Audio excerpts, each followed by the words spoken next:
여러분 안녕하십니까. 프랭크 남쇼에서 보내드리고 있는 시사만평. 오늘의 주제는 윤석열 검찰총장의 사생 결단 그리고 대권 전략입니다.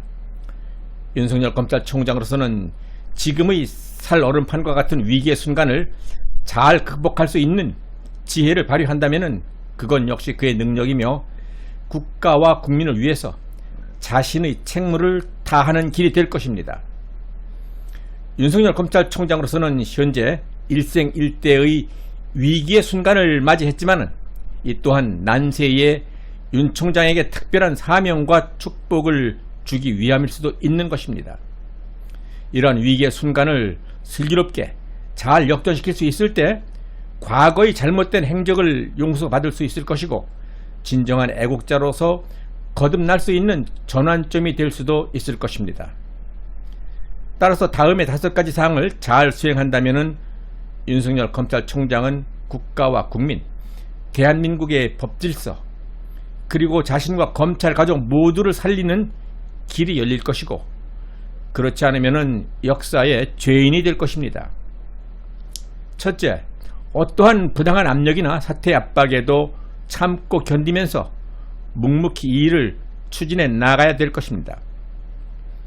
추미애나 이해찬, 최강욱 등 그 누구에게서 그 어떤 말을 들을지라도 개의치 말 것이며 처신을 신중히 하기 바랍니다.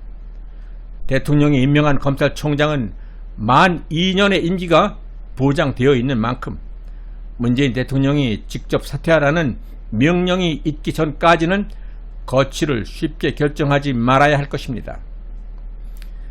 둘째, 대통령이 검찰총장을 해임할 수 있는 어떠한 빌미도 주지 말아야 할 것입니다. 그러기 위해서는 검찰총장 집무실에 그림이나 액자 대신 문재인 대통령이 직접 청와대에서 임명장 수여식 장면 사진을 크게 확대해서 가장 잘 보이는 곳에 전시하고 수여식 당시 문재인 대통령이 직접 당부한 지시사항들도 함께 전시해야 합니다. 검찰총장 취임식 대통령 하명사항, 권력형 비리에 대해서 권력의 눈치를 보지 않고 사람에게 충성하지 않는 자세로 엄정하게 처리해서 국민들에게 희망을 주는 자세를 유지할 것. 청와대든 정부든 집권 여당이든 만에 하나 권력형 비리가 있다면 엄정한 자세를 유지할 것. 검찰의 정치적 중립에 대해서 국민들이 체감할 수 있도록 해야 하며 그 길이 권력의 부패도 막을 수 있는 길이 될 수 있다. 문재인 대통령의 이러한 당부에 대해서 윤 총장은 당시 이러한 말로 화답했습니다.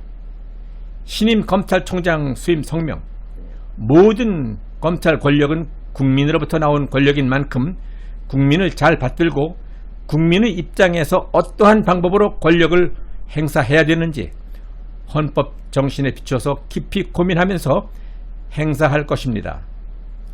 이상의 내용은 청와대에서 검찰총장 임명식 행사 당일 문재인 대통령이 윤 총장에게 당부한 말이고 언론에도 모두 공개된 내용이기 때문에 누구도 부정할 수 없을 것입니다.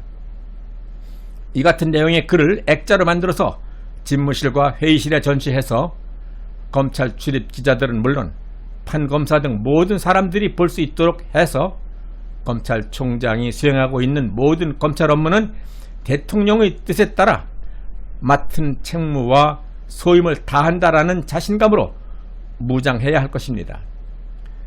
그러기 위해서는 이상의 내용을 금과 옥조처럼 내세워서 대외적 탄압과 사퇴 압박에 방패막이로 사용을 해야 할 것이며 추미애 법무장관이 어떠한 공격에도 이 내용을 적극 활용하는 것이 바람직스러울 것입니다.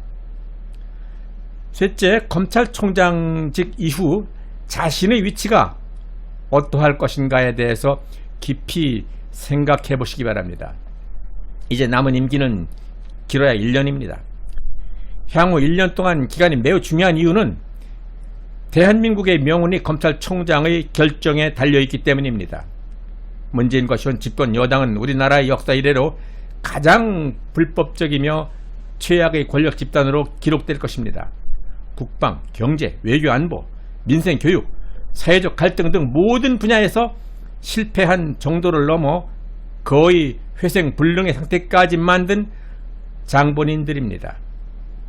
만약 윤석열 검찰총장이 이들과 적당히 협력관계를 유지하면서 임기를 무난히 마칠 생각이라면 윤 총장 당신도 역시 저들 세력의 부역자가 되어서 국가와 민족 앞에 있을 수 없는 죄를 짓는 것이고 역사의 죄인이 되는 것입니다. 1년을 적당히 살고 영원히 죽을 것인지, 장렬하게 죽음을 각오하고 국민 편에 서서 검찰총장으로서의 맡은 바 책무를 다함으로써 영원히 살 것인지를 결정할 순간이 눈앞에 다가와 있습니다. 이미 상황 파악은 끝난 것으로 어떻게 이 난제를 풀어갈 것인가에 대해서 고민이 많겠지만은 고민할 것 없이 정석대로 대한민국의 헌법과 법률에 명시되어 있는 그대로 검찰총장 임명식 때 문재인이 훈시한 그 내용, 그 의미 그대로 국가와 국민의 편에 서서 사심없이 일하겠다라는 결연한 의지가 강하다면은 그것은 아무도 막을 수 없는 가장 강력한 힘을 발휘하게 될 것입니다.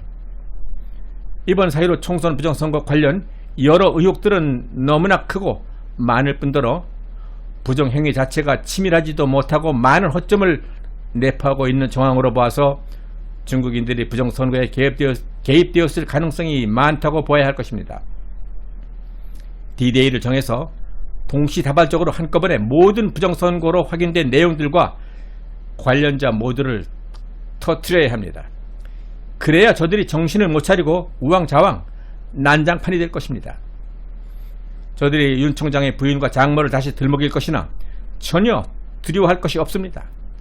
문재인의 딸 문다혜, 그리고 사위, 아들 문준영, 울산시장 부정선거 개입 사실, 추미애 아들 병영 이탈 사건, 청와대 수사관 A씨 자살 사건 등 오히려 저들의 약점이 몇 배나 크고 많으니까 모든 것을 드러난 사실 그대로 치고 나가면 됩니다. 넷째, 상황이 이와 같이 전개되면은 다급해진 민주당 쪽에서는 총 공세를 펼칠 것이고 청와대 쪽에서도 위기감을 느낀 나머지 윤 총장에 대한 문재인의 호출이 있을 것입니다. 이때 역시 총장 취임 시 문재인 대통령이 하명했던 지시사항들을 언급을 하면서 이러한 모든 수사들은 대통령께서 지시한 뜻에 따르는 것일 뿐이라는 점을 우직스럽게 강조하면서 초지일관 뜻을 굽히지 말아야 할 것입니다. 다섯째로, 이제 주사위는 던져진 것입니다. 문재인과의 청와대 면담을 마치고 나오는 순간 윤 총장은 수많은 청와대 출입 기자들과 언론사 기자들과 카메라 앞에 서게 될 것입니다.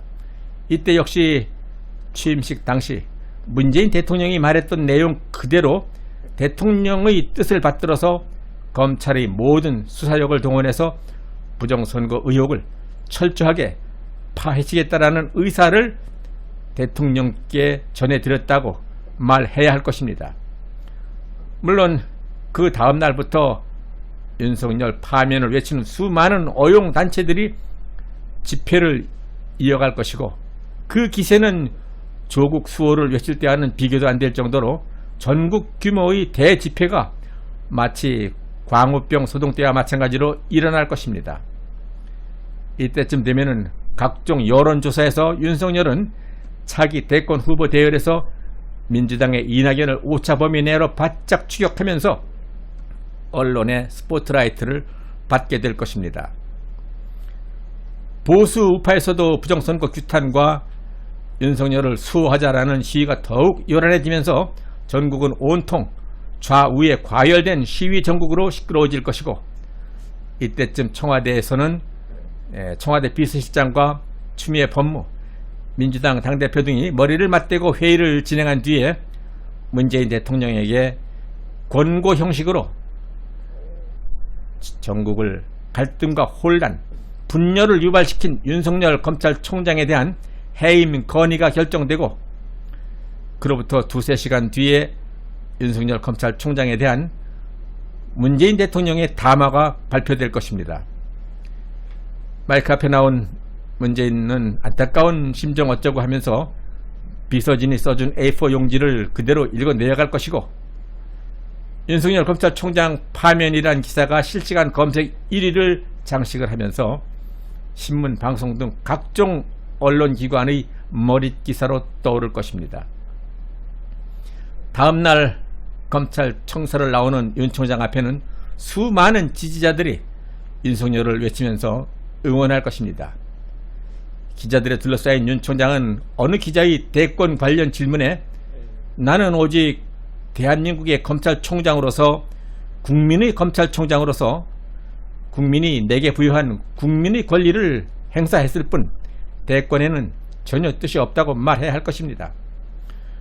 또 다른 기자가 만약을 전제로 집요하게 만일 미통당에서 대통령 후보로 영입을 제의해오면은 이에 응할 것이냐 라는 질문을 해올 것이고, 이에 대한 대답 역시 전혀 그럴 일도 없으려니와 만약 그러한 제의가 온다 해도 나는 정치에는 뜻이 없는 사람이라고 단호한 입장을 취할 것이며, 그동안 현 정권에서 자행하고 있는 모든 일들을 경험하면서 크게 느낀 점은 박근혜 대통령에 대한 탄핵은 잘못된 것이었으며, 당시 최순실 국정농단에 대한 특별검사 수사팀장으로서 저의 역할에 대해 왜곡되고 지나친 언론 보도에 따른 저의 그릇된 판단과 불찰이었으며, 박근혜 대통령님과 모든 관련자분들에게 진심으로 사과함과 아울러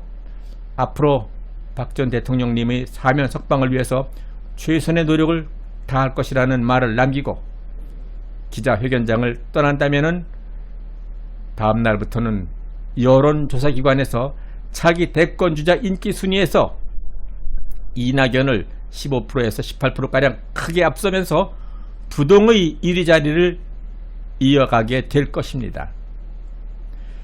네, 프랭크남주에서 보내드리고 있는 시사만평은 부정선거의 모든 의혹이 확실하게 밝혀지면서 부정선거 관련자들이 법의 준엄한 심판을 받게 될 수 있는 날까지 여러분들과 함께 할 것입니다. 여러분들의 구독과 좋아요 그리고 의견 참여 댓글은 저의 후속 영상 제작에 큰 힘이 될 것입니다. 끝까지 시청해 주셔서 대단히 감사합니다.